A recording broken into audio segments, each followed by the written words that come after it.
guys, this is Jen again from Jandam District, and for today's video guys, another application na naman tayo kung saan ka pwede kumita online. Sa video na to guys, pag-uusapan natin na yung legitimacy niya, kung paano mag-work yung application, at yung itsura ng application mismo. At syempre, huwag na natin patagalin pa, umpisa na natin para mag-start ka na rin mag-earn online at gamit ang cellphone mo.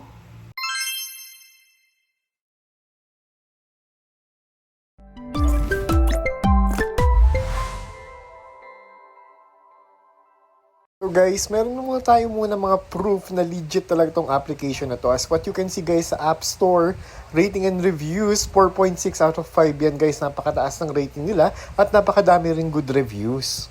Ngayon guys, kahit i-google nyo, legitimate talaga itong application na to. At ito nga pala guys, ay walang iba kundi ang Surveyon.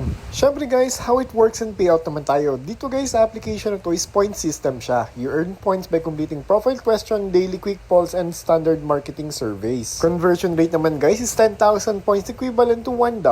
Ang minimum payout dito is you need minimum of 20,000 points for us to $2. Pwede mo itong i-cash out through PayPal. So guys, ito lang yung catch dito. Medyo mahaba ang processing time nito. It will take up to 7 to 10 business days. Pero depende ito guys, kasi may time na a couple of days lang makukuha nyo na. By the way guys, ito nga pala ang itsura ng Surveyon. Ida-download nyo lang at available to sa Play Store at sa App Store. By the way guys, kapag na-download nyo na yung application at wala pa kayong account, you can simply log in using your Google account, your Facebook, or your Apple account. Pero kung ayaw nyo naman, you can just click tong sign up with email.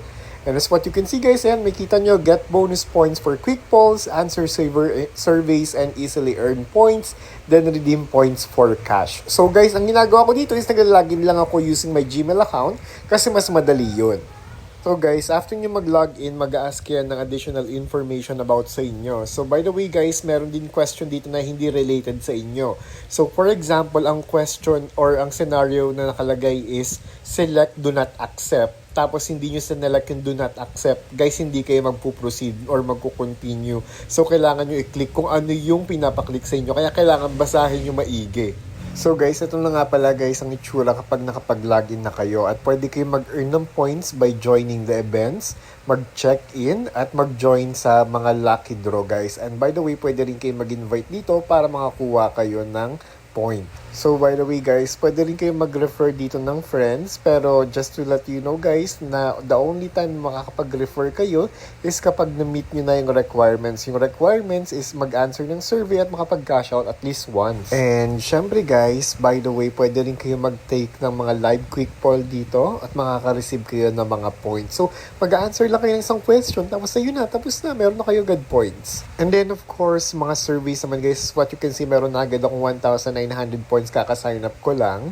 And then, yan, pwede nyo makuha yung 80 points at 6,000 points. Tandaan nyo guys, 10,000 points lang ang kailangan nyo para makapag-cash out kayo dito kasi minimum of $1 lang naman yung threshold. So, by the way guys, ito nga pala yung itsura ng point exchange. So, 10,000 points equivalent to $1. So, you can just transfer it using your PayPal account. And that's it guys for today's video. Sana nakatulong to sa inyo. If you have any comment suggestion, please comment down below. And don't forget to hit the like and subscribe button para maging updated ka sa aking mga latest videos. So, see ya!